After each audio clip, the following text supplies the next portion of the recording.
नमस्कार साथियों, स्वागत करता हूं आपके अपने YouTube चैनल अनमोल क्लासेस पर। आज हम चर्चा करेंगे जीके से संबंधित महत्वपूर्ण प्रश्नों के बारे में। हमने ल्यूसेंट किताब का निचोड़ 1000 प्रश्नों की सीरीज शुरू की थी। उस सीरीज में हम 8 वीडियो कवर कर चुके हैं। हर वीडियो में हमने 50% डिस्कस किए हैं।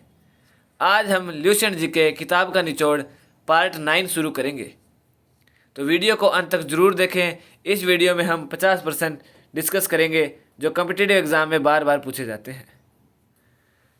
अगर चैनल पर पहली बार आए हैं तो चैनल को सब्सक्राइब करें, बेल आइकन को प्रेस करें ताकि आने वाली वीडियो का नोटिफिकेशन आपको मिल सके। तो शुरू करते हैं ल्यूसेंट किताब का निचोड़ पार्ट 9। आज का पहला प्रश्न है, वैदिक काल में किस यज्ञ में यज्ञ सामग्री में सूरा का प्रयोग किया जाता था? सही जवाब सोत्रामणि। अगला प्रश्न है, ऋग्वेद के अनुसार 10 राज युद्ध किस नदी पर हुआ था? सही जवाब परुषणी। अगला प्रश्न, जहांगीर ने फारस के राजा शाह अब्बास प्रथम की पेंटिंग के लिए किसे फारस भेजा था? तो जहांगीर ने फारस के राजा थे शाह अब्बास प्रथम, उनकी पेंटिंग लाने के लिए फारस भेजा था। किसे? बिशनदास। सही जवाब बिशनदास। अगला प्रश्न, वेदों का प्रमुख टीकाकार सेन किस साम्राज्य में जुड़ा हुआ है? तो वेदों का प्रमुख टीकाकार सेन है वो विजयनगर साम्राज्य से जुड़ा हुआ है। अगला प्रश्न, निम्नलिखित में कौन सा मंदिर चोल साम्राज्य से संबंधित है? सही जवाब कैलाशनाथ। अगला प्रश्न, निम्नलिखित में महायान बौद्ध पंथ के अनुसार कौन से भविष्य के बुद्ध हैं? सही जवाब मैत्रेय। तो जो महायान बौद्ध पंथ है उनके अनुसार भविष्य के बुद्ध कौन है? मैत्रेय। अगला प्रश्न, संथारा प्रथा किस धर्म से संबंधित है? सही जवाब जैन धर्म से। अगला प्रश्न, भारत में झंडा दिवस कब मनाया जाता है? सही जवाब 7 दिसंबर। और भारत का राष्ट्रीय झंडा कौन सा है? तिरंगा। 3 रंग हैं, केसरिया, सफ़ेद, हरा। अगला प्रश्न, राष्ट्रीय गणित दिवस कब मनाया जाता है? सही जवाब 22 दिसंबर। अगला प्रश्न, भारतीय संविधान के किस अनुच्छेद के तहत लोकसभा में अनुसूचित जातियों और जनजातियों के लिए आरक्षण दिया गया है? सही जवाब अनुच्छेद 330, आर्टिकल 330। अगला प्रश्न, केंद्र शासित प्रदेश लक्षद्वीप के न्यायिक क्षेत्र का कार्य कौन सा न्यायालय करता है? सही जवाब केरल हाई कोर्ट। यह प्रश्न है कि जो केंद्र शासित प्रदेश लक्षद्वीप है उसमें कोई भी न्यायिक प्रक्रिया है तो उनका हाई कोर्ट कौन सा है? Kerala high court. अगला प्रश्न, सुप्रीम कोर्ट के जजों की संख्या को कौन बदल सकता है? तो कानून बना के संसद द्वारा बदला जा सकता है और संसद को लोकसभा, राज्यसभा और राष्ट्रपति की स्वीकृति की आवश्यकता है। अगला प्रश्न, दिल्ली को एनसीटी राष्ट्रीय राजधानी प्रदेश संविधान के किस संशोधन से बनाया गया? सही जवाब 69वां संशोधन, 69वां संशोधन। अगला प्रश्न, भारत में 3 स्तरीय पंचायती प्रणाली कितनी जनसंख्या से ऊपर वाले राज्यों में है? सही जवाब 20 लाख। अगला प्रश्न, निम्नलिखित में कौन राज्यपाल को उसके कार्यकाल से हटा सकता है? सही जवाब राष्ट्रपति। अगला प्रश्न, भारत के संविधान के निम्नलिखित अनुसूची में कौन सा नया राज्य बनाने के लिए संशोधित किया जाना है? सही जवाब पहली अनुसूची में। तो पहली अनुसूची में कहा गया है कि भारत का नया राज्य बन सकता है और एक राज्य को 2 भागों में बांटा जा सकता है, 2 राज्यों को एक राज्य बनाया जा सकता है। तो ये कौन सी अनुसूची में कहा गया है? पहली अनुसूची में। अगला प्रश्न, उपराष्ट्रपति जो हटाने का प्रस्ताव किस में पेश किया जा सकता है? तो उपराष्ट्रपति को हटाने का प्रस्ताव केवल राज्यसभा में पेश किया जा सकता है क्योंकि उपराष्ट्रपति राज्यसभा का अध्यक्ष होता है। अगला प्रश्न, सीमा प्रबंधन विभाग किस मंत्रालय के अंतर्गत विभाग है? सही जवाब गृह मंत्रालय। सीमा प्रबंधन विभाग मतलब बॉर्डर मैनेजमेंट डिपार्टमेंट तो किस मंत्रालय के अंतर्गत आता है? गृह मंत्रालय। अगला प्रश्न, क्षेत्रफल के हिसाब से भारत की सबसे बड़ी लोकसभा कौन सी है? सही जवाब लद्दाख। तो लद्दाख का क्षेत्रफल अधिक है, जनसंख्या कम है, तो सबसे बड़ा लोकसभा कौन सी है? लद्दाख। क्योंकि लोकसभा की जो सीट है वो जनसंख्या के हिसाब से बांटी जाती है, तो जनसंख्या लद्दाख में कम है और क्षेत्रफल अधिक है, तो क्षेत्रफल के हिसाब से सबसे बड़ी लोकसभा सीट कौन सी है? लद्दाख। संविधान का अनुच्छेद 123 किससे संबंधित है? सही जवाब राष्ट्रपति के अध्यादेश से। अगला प्रश्न, सबसे बड़ा न्यायिक क्षेत्र किस उच्च न्यायालय का है? सही जवाब गुवाहाटी उच्च न्यायालय का। इसमें क्या पूछा गया है कि कौन सा उच्च न्यायालय है जो न्यायिक क्षेत्र अधिक कवर करता है, मतलब क्षेत्रफल की दृष्टि से अधिक एरिया किस न्यायालय के अंतर्गत आता है? तो गुवाहाटी उच्च न्यायालय के अंतर्गत। अगला प्रश्न, निम्नलिखित में कौन सी भाषा संविधान की 8वीं अनुसूची में नहीं है? संस्कृत भी है, नेपाली भी है, कश्मीरी भी है, फारसी नहीं है। तो 8वीं अनुसूची में कितनी भाषाएं हैं? 22 भाषाएं हैं। अगला प्रश्न, निम्नलिखित में संविधान का कौन सा भाग संशोधित नहीं किया जा सकता? सही जवाब न्यायिक समीक्षा। अगला प्रश्न, भारतीय संविधान में संशोधन का प्रस्ताव किस देश के संविधान से लिया गया है? सही जवाब दक्षिण अफ्रीका। अगला प्रश्न, राष्ट्रीय वरिष्ठ नागरिक परिषद का अध्यक्ष कौन होता है? सही जवाब सामाजिक न्याय और आधिकारिक मंत्री। अगला प्रश्न, मतदान निगरानी प्रणाली पहली बार किस राज्य में लागू की गई? सही जवाब गोवा।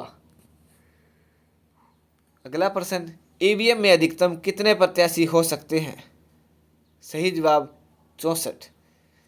इसका क्या प्रश्न है कि जो ईवीएम मशीन होती है, इलेक्ट्रॉनिक वोटिंग मशीन, जिससे भारत में जनगणना की जाती है, मतगणना की जाती है, तो उसमें एक ईवीएम में कितने प्रत्याशी हो सकते हैं? 64 प्रत्याशी हो सकते हैं। मतगणना की जाती है ईवीएम से। जो लोकसभा या प्रधानमंत्री मुख्यमंत्री बनते हैं वो ईवीएम में वोटिंग होती है, उसके बाद चुने जाते हैं, इलेक्ट्रॉनिक वोटिंग मशीन।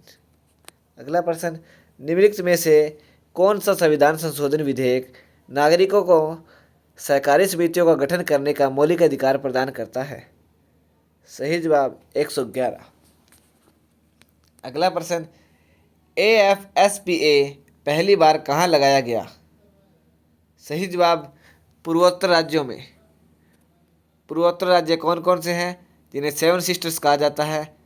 तो 7 राज्य हैं, मणिपुर, मिजोरम, मेघालय, त्रिपुरा, नागालैंड। अगला प्रश्न, संविधान की 8वीं अनुसूची में कितनी भाषाएं हैं? तो मैंने पहले भी बताया 22 भाषाएं हैं। अगला प्रश्न, सुप्रीम कोर्ट की सर्किट बेंच कहाँ है? तो सुप्रीम कोर्ट की सर्किट बेंच दिल्ली में है, चेन्नई, मुंबई, कोलकाता तीनों में नहीं है, तो सही जवाब इनमें से कोई नहीं। अगला प्रश्न, प्रधानमंत्री का 15 सूत्रीय कार्यक्रम निम्नलिखित में किसके लिए है? सही जवाब अल्पसंख्यक के लिए। अगला प्रश्न, भारतीय राष्ट्रीय एकता परिषद का अध्यक्ष कौन होता है? तो भारतीय राष्ट्रीय एकता परिषद का अध्यक्ष प्रधानमंत्री होता है। अगला प्रश्न, भारत के प्रधानमंत्री का आवास 7 रेड क्रॉस रोड साधारण रूप से किस नाम से जाना जाता है? सही जवाब पंचवटी। आपके लिए होमवर्क क्वेश्चन है, रेड क्रॉस रोड है जो, उसका नाम बदल दिया गया है। क्या नाम रखा गया है कमेंट बॉक्स में बताएं। मैं आने वाली वीडियो में रेड क्रॉस रोड का नाम बताऊंगा। अगला प्रश्न, निम्नलिखित में किस शब्द का भारत के संविधान में कोई जिक्र नहीं है? सही जवाब बजट। अटॉर्नी जनरल, कैबिनेट, नियंत्रक और महालेखा परीक्षक, इन तीनों का जिक्र है भारत के संविधान में, परंतु बजट का जिक्र नहीं है। अगला प्रश्न, भारत में प्रशासन की बुनियादी क्षेत्रीय इकाई निम्नलिखित में कौन सी है? सही जवाब जिला। अगला प्रश्न, निम्नलिखित समिति में से कौन सी 3 स्तरीय पंचायती राज प्रणाली की सिफारिश करने के लिए जानी जाती है? तो बलवंत राय मेहता समिति जो पंचायती राज प्रणाली है वो किसके सिफारिश पे आई थी?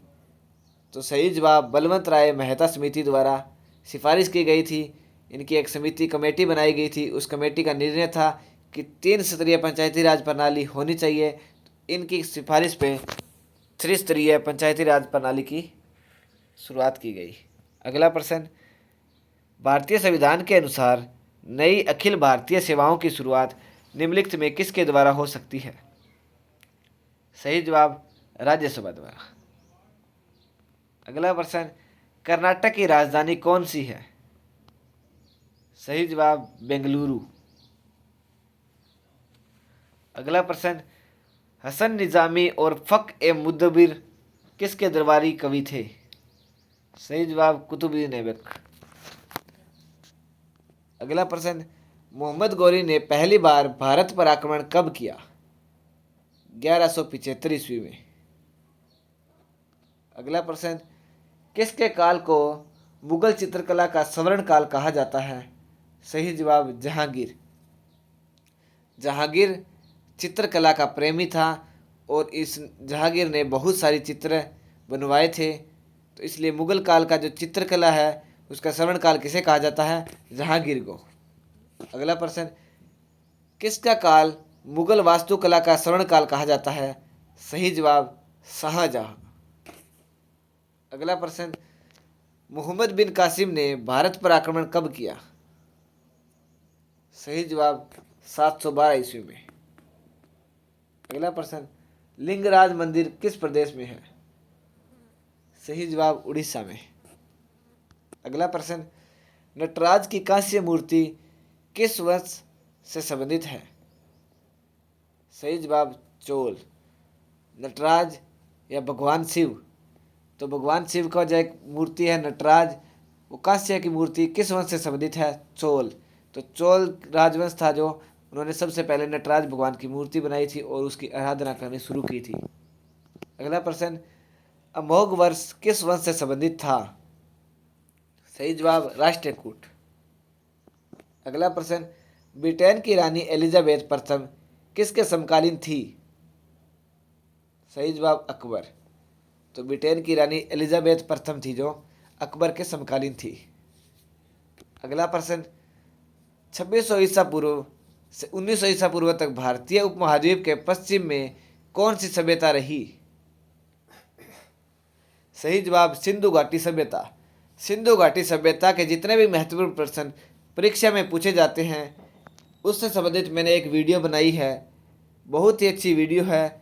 डिस्क्रिप्शन में दिए गए लिंक से आप सिंधु घाटी सभ्यता से जितने भी प्रश्न पूछे जाते हैं वीडियो देख सकते हैं और अपना कॉम्पिटिटिव एग्ज़ाम परीक्षा में पूछे जाने वाले सिंधु घाटी सभ्यता के प्रश्नों के उत्तर दे सकते हैं।